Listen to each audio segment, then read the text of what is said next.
everyone, whether it be canceled vacation plans or a rainy day, sometimes we end up doing our vacations at home, or as some people like to call it, a staycation.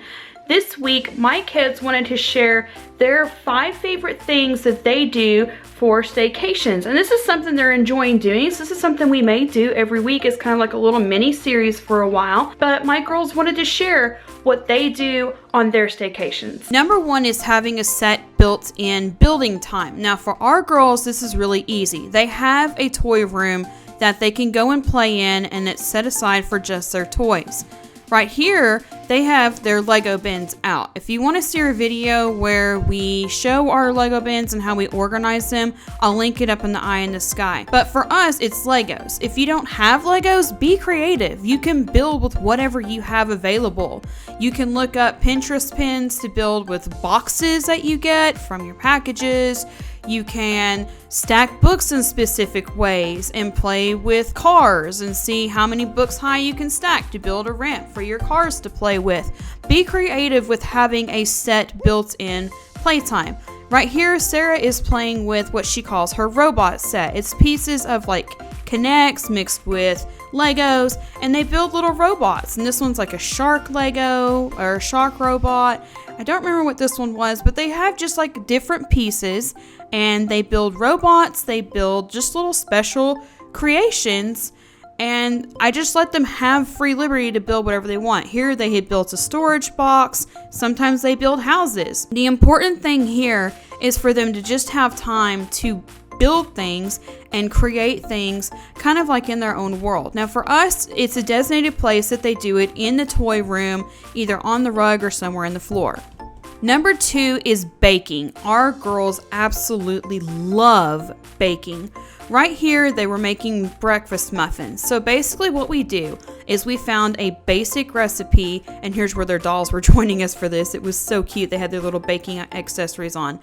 But we start with one basic muffin recipe, and from there, they get to pick their own muffin ingredients to add to it.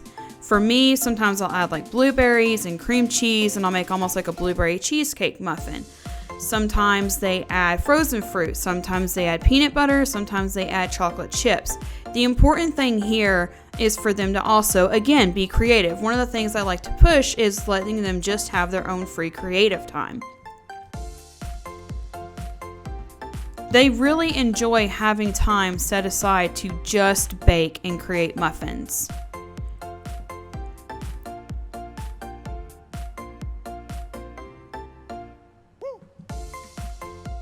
Number 3 is painting. This is also something that you can just experiment with and use whatever you have.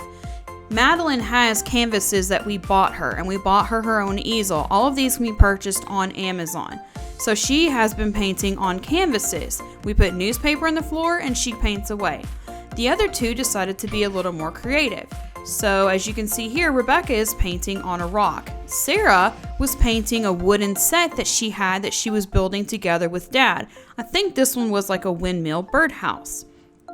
But the important thing again here was just let them pick little things. If you don't have anything to paint, but you have paint, go out in your garden and pick up rocks and just find little rocks for them to paint that they can either put in like a rock garden outside, or they can put on a shelf somewhere where they can see them. This is also a sign that somebody had given Rebecca. These can be picked up at Dollar Tree. And here's Sarah back to her windmill again. But again, the important thing is just let them be creative. Let them find their little things to do. This paintbrush set came from, I think, Amazon. And here is Madeline's finished canvas piece. Number 4 is reading time. This is something that's a little bit harder if your kids just don't like reading. Our kids, all of our kids, love reading. What we do is we have a set aside time to where they read 30 minutes a day. Sometimes on weekends it's a little bit harder unless they just absolutely want to read. But they absolutely love reading. The important thing for us is to keep their books changed up and find things that relate to what they want to read and what they want to do. Of course, American Girl is an absolute favorite in our house, so that made it a little bit easier. But sometimes they also like to read like the Dear America series, Rick Riordan books, anything that They want to read, we go, we find it, and we check those books out for them from the library. See here, Sarah has where she finished the Luciana book for her doll. If you do have a reader who's not as motivated, give them some tablet time or iPad time as a prize. Number 5 is Porch Picnic. Now for us, we have a picnic table that the kids have on their porch for where they can go outside and have snacks. This one's also good for days where it's kind of drizzly, but not really raining enough to like cancel all of your outside plans. So their job is, if they want to have a porch picnic, we give them some baby wipes or some Lysol with gloves and they clean their picnic table off. Then today I brought out some trail mix for them and they were able to go out on the porch and have their snack during snack time and just enjoy being outside, but also having fun just being together and having like a little mini picnic on the porch.